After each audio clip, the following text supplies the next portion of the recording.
ক্রসিংটার distance হচ্ছে 90 metre. কত বললাম? 90 মিটার।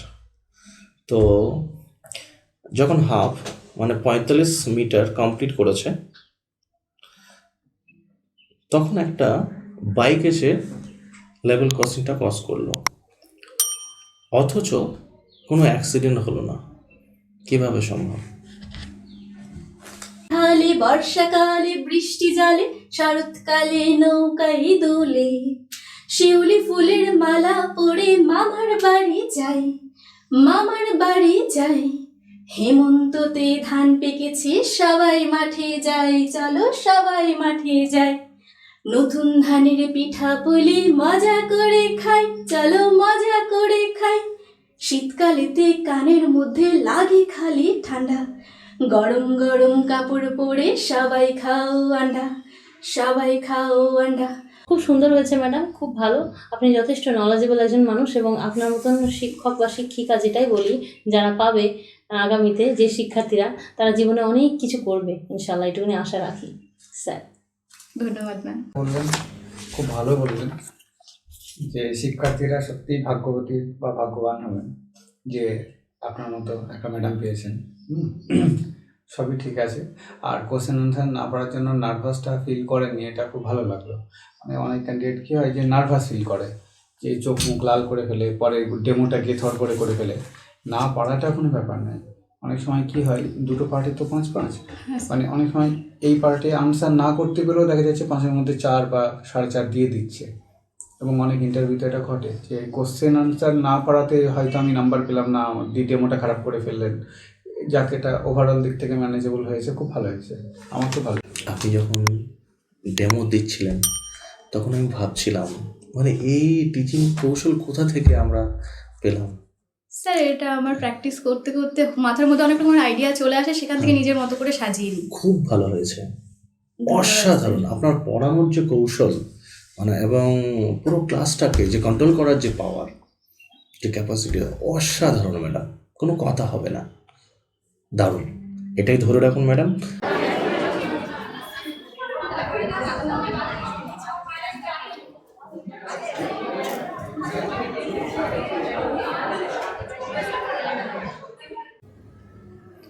অগ্নি নির্বাপক যে যন্ত্র আছে, সেই যন্ত্রে আমরা গ্যাস ইউজ করি। সে কি গ্যাস ইউজ করি? যদি অ্যাসিড হিসাবে কিছু ইউজ করি? সরি স্যার, এই মুহূর্তে ঠিক মনে করতে পারছি না। আচ্ছা স্যার। আচ্ছা ম্যাডাম, আপনি কোন ক্লাসে বাচ্চাদের পড়ান? স্যার আমি ছোট প্রাইমারি স্তরের বাচ্চাদেরকে পড়াই। বাড়িতে পড়ান? হ্যাঁ স্যার।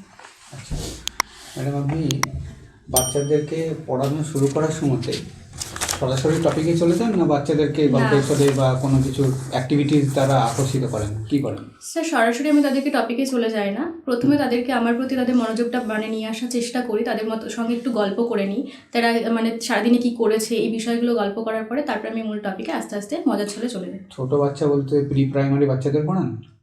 স্যার প্রি প্রাইমারি বলতে আমি প্রথম শ্রেণী থেকে পড়াই স্যার। আচ্ছা, তো ওদের আপনি অ্যালফাবেট কী করে শেখান? স্যার অ্যালফাবেট শেখানোর জন্য আমি ওদেরকে মজার ছলে ছড়ার মাধ্যমে শেখাতে পারি বিষয়গুলো, এবং মানে ছড়া বা গান কোনো কিছুর মাধ্যমে আমি অ্যাক্টিভিটি করে শেখাতে পারি। এবং স্যার অ্যাক্টিভিটি করলাম, তারপরে আমি ওদেরকে লেখা শেখানোর ক্ষেত্রে অ্যাপ্লাই করতে পারি সেই পদ্ধতিগুলো শেখানোর জন্য। ইউনিসেফ কি ম্যাডাম? ইউনিসেফ হচ্ছে স্যার একটি সংস্থা।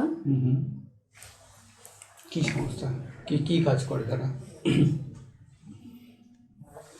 স্যার এই মুহূর্তে ঠিক মনে পড়ছে না। হু এর সদর দপ্তর কোথায় ম্যাডাম? হু কি জানেন তো? হ্যাঁ, ওয়ার্ল্ড হেলথ অর্গানাইজেশন। তার কি ওর সদর দপ্তর কোথায়, হেডকোয়ার্টার? আমরা বলি সাধারণত শিক্ষাই জাতির মেরুদণ্ড, এটাকে একটু ব্যাখ্যা করে বলুন, কেন বলি?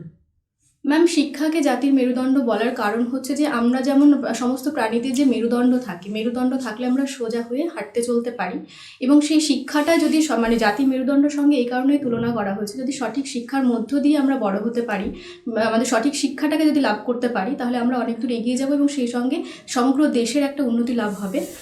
এই জন্য শিক্ষাকে জাতির মেরুদণ্ডের সঙ্গে তুলনা করা হয়েছে।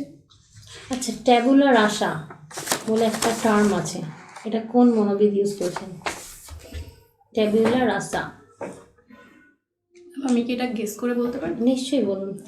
ম্যাম এটা মনোবিজ্ঞানী কার্ল রজার্স। না, সঠিক হয়নি। আচ্ছা, এটার অর্থ জানা আছে ম্যাডাম? ম্যাম এই মুহূর্তে আমার পুরোপুরি বিষয়টা ক্লিয়ার নয়, কিন্তু এটা মানে কোনো একটা কালি সম্পর্কিত কিছু একটা, মানে একটা আর এটা ব্যাপারটা। কাকে বলা হচ্ছে সেটা বলা যাবে? ট্যাবুলার আশা অ্যাকচুয়ালি একটা টার্ম যেটা ইউজ করা হয় কারোর ক্ষেত্রে, সেটা সেটা কাদের? ম্যাম এই মুহূর্তে ঠিক জানা নেই। আচ্ছা স্যার। হ্যাঁ madam, democracy is a government of the people, for the people, by the people. এই উক্তিটা কার? স্যার মহাত্মা গান্ধী। ঠিক বলছেন আপনি? স্যার এই মুহূর্তে আমার সেটাই মনে হচ্ছে। স্যার আমি এটা আচ্ছা সঠিকটা ঠিক। আচ্ছা, আমার ক্রসিংটার ডিস্টেন্স হচ্ছে 90 মিটার। কত বললাম? 90 মিটার। 90 মিটার। তো যখন হাফ মানে 45 মিটার কমপ্লিট করেছে, তখন একটা বাইক এসে লেভেল ক্রসিংটা ক্রস করলো, অথচ কোনো অ্যাক্সিডেন্ট হলো না। কিভাবে সম্ভব? স্যার এক্ষেত্রে ট্রেন তো, তাহলে স্যার এক্ষেত্রে মানে যে রেলগেট যেটা, তো সেক্ষেত্রে মানে যে নিরাপত্তার জন্য যে রেলগেটের ব্যবস্থা রাখা হয়, সেক্ষেত্রে ট্রেনটা স্টেশনে দাঁড়িয়েছিল এবং সেই জন্য বাইক এবং নির্দিষ্ট সময়ের মধ্যে সে ক্রস করে যাওয়ার পরে বাইকটা, তারপরে আবার যখন ট্রেনের সময়টা হলো তখন রেলগেট উঠে যাওয়ার পরে তো আবার বিষয়টা মানে ট্রেনটা রানিং চলতে। না, ট্রেনটা থামেনি। আচ্ছা স্যার, ট্রেনটা ট্রেনটা রানিং, থামেনি। না না, 50 মানে 45 মিটার ক্রস করেছে, তারপরে একটা বাইক ক্রস করলো, অথচ তাদের মধ্যে কোনো অ্যাক্সিডেন্ট হলো না। মানে ট্রেনটা 45 মিটার ক্রস করে যাওয়ার পরে স্যার, তাহলে তো ট্রেনটা চলে যাওয়ার পরে বাইকটা ক্রস করেছে। 90 মিটারের লেভেল ক্রসিংটা।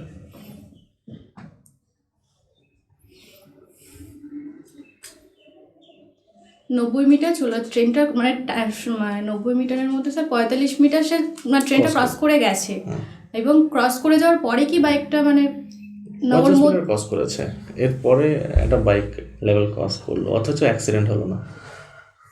কিভাবে? আচ্ছা, আজকে কি পড়াবেন? Good afternoon students. তোমরা সবাই কি করছিলে এতক্ষণ? ক্লাস করছিলে। আচ্ছা, তো প্রত্যেকে আগের ক্লাস মন দিয়ে করেছো? করেছো? বাহ, তোমরা তো খুব ভালো ছেলে ম্যাডাম, তো সেটা জানি। আচ্ছা, এর আগে তোমাদের কি ক্লাস ছিল? বাংলা ক্লাস ছিল। আচ্ছা আচ্ছা, বেশ। তা তোমাদের কার কার গল্প শুনতে ভালো লাগে আমাকে একটু বলো তো দেখি। হাত তোলো তোমরা, ঠিক আছে? দেখি কার কার গল্প শুনতে ভালো লাগে। ওরে বাবা, সবার গল্প শুনতে ভালো লাগে। আচ্ছা, তাহলে আজকে যদি আমরা একটু গল্প করি তাহলে কেমন হয় বলো তো? খুব মজা হবে, তাই না? আজকে আমরা গল্পই করব, আর গল্প করতে করতে একটা মজার বিষয় শিখে নেবো, কেমন? হ্যাঁ, খুব মজা হবে, ঠিক। একদম একদম। তার আগে আমরা তো গতকালকের ক্লাসে বাংলায় যে 12টা মাস আছে, 12টা মাসের নাম তো পড়েছিলাম, শিখে নিয়েছিলাম। সবার মনে আছে? আমি যদি এখন জিজ্ঞেস করি কাউকে, কেউ বলতে পারবে? আচ্ছা সুমন, তুমি তাহলে বলো তো দেখি, প্রথম দুটো মাসের নাম কি ছিল? কি বলছো? বৈশাখ জ্যৈষ্ঠ। আচ্ছা বাহ, সুমন ঠিক বলেছে তো? হ্যাঁ, সুমন একদম ঠিক বলেছে। একদম একদম, বাহ, তাহলে তোমরা সব কিছু মনে রেখেছো, ভেরি গুড, খুব ভালো। চলো তাহলে আজকে আমরা যে গল্পটা করব সেই গল্পটা হচ্ছে 6 জন বন্ধুকে নিয়ে। কি বললাম? কজন বন্ধু? 6 জন বন্ধু। কারা জানো সেই 6 জন বন্ধু? সেই 6 জন বন্ধু হচ্ছে গ্রীষ্ম, বর্ষা, শরৎ, হেমন্ত, শীত, আর কি বলতো? বসন্ত। কি কি বললাম? প্রত্যেকে আমার সঙ্গে বলো। গ্রীষ্ম,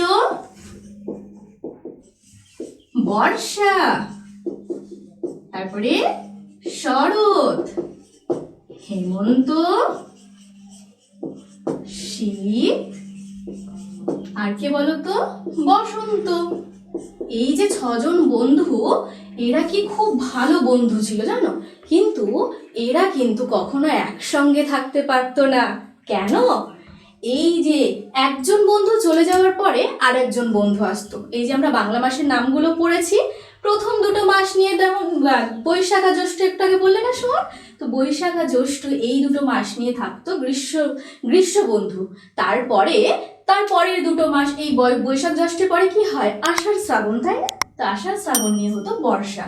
তাহলে একজন চলে যাওয়ার পরে আরেকজন আসতো। তো এই যে 6 জন বন্ধুকে একটা বিশেষ নামে কিন্তু ডাকা হয়, কেউ বলতে পারবে? কি বলছো শ্রেয়া? ঋতু বলা হয়। একদম ঠিক বলেছো, ঋতু বলা হয়। আর এই ঋতুকে ইংরেজিতে কি বলে? কি বলে সীমা, তুমি বলো তো, ঋতুকে ইংরেজিতে কি বলে? সিজন বলা হয়। একদম, হ্যাঁ। বাহ, তোমরা তো দেখছি অনেক কিছুই জানো। আচ্ছা, তাহলে ঋতুকে সিজন বলা হয়। এই দেখো, ঋতু নিয়ে কথা বলতে বলতে আমার কিন্তু একটা গান মনে পড়ছে।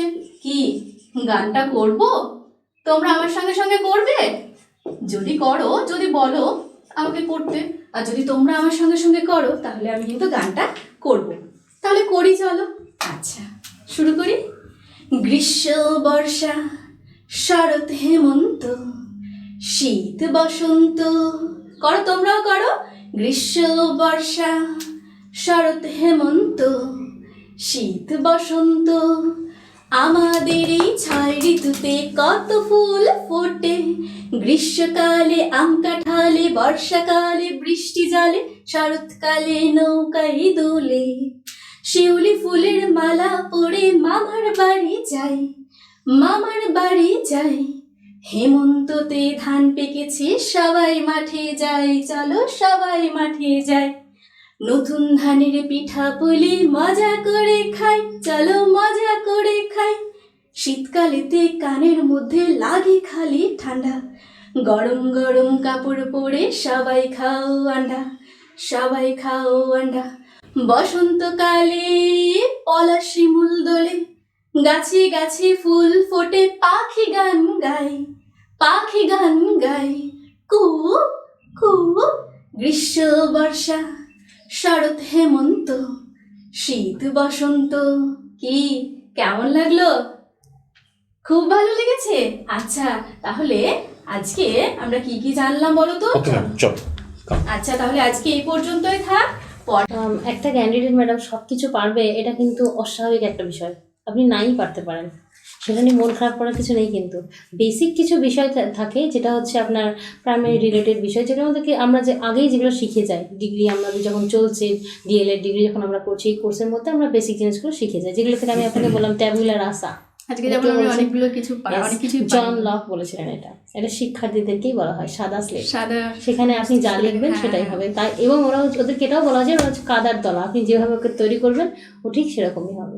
এবং আপনি যখন এই যে আমাকে বললেন যে শিক্ষাই জাতির মেরুদণ্ড, এখানে আপনি আরেকটু মানে ইনক্লুড করতে পারতেন, বলতে পারতাম, কিন্তু ওই মুহূর্তে অনেক সব গুলিয়ে যাচ্ছে। যে শিক্ষককে সমাজ তৈরির কারিগর বলা হয়। কেন কি ওরা ছোট, ওদেরকে আমরা যেভাবে ট্রিট করব, ওরা বড় হয়ে আগামীতে আমাদেরকে সেই রকমই ওরা প্রতিফলন রূপে সমাজে একটা ভীষণ রকম একটা পার্ট ওরা নিতে পারবে, যদি আমরা তাদেরকে সেভাবে তৈরি করি। ঠিক আছে, খুব সুন্দর হয়েছে ম্যাডাম, খুব ভালো। আপনি যথেষ্ট নলেজেবল একজন মানুষ, এবং আপনার মতন শিক্ষক বা শিক্ষিকা, যেটাই বলি, যারা পাবে আগামীতে, যে শিক্ষার্থীরা, তারা জীবনে অনেক কিছু করবে ইনশাল্লাহ, এটুকুনি আশা রাখি। স্যার, ধন্যবাদ ম্যাম। একদম ম্যাডাম যেটা বললেন খুব ভালো বললেন, যে শিক্ষার্থীরা সত্যিই ভাগ্যবতী বা ভাগ্যবান হবেন যে আপনার মতো একটা ম্যাডাম পেয়েছেন। সবই ঠিক আছে। আর কোশ্চেন আনসার না পারার জন্য নার্ভাসটা ফিল করেননি, এটা খুব ভালো লাগলো।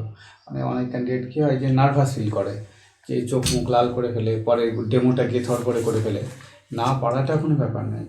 অনেক সময় কি হয়, দুটো পার্টি তো 5-5, মানে অনেক সময় এই পার্টি আনসার না করতে পেরেও দেখা যাচ্ছে 5-এর মধ্যে 4 বা 4.5 দিয়ে দিচ্ছে।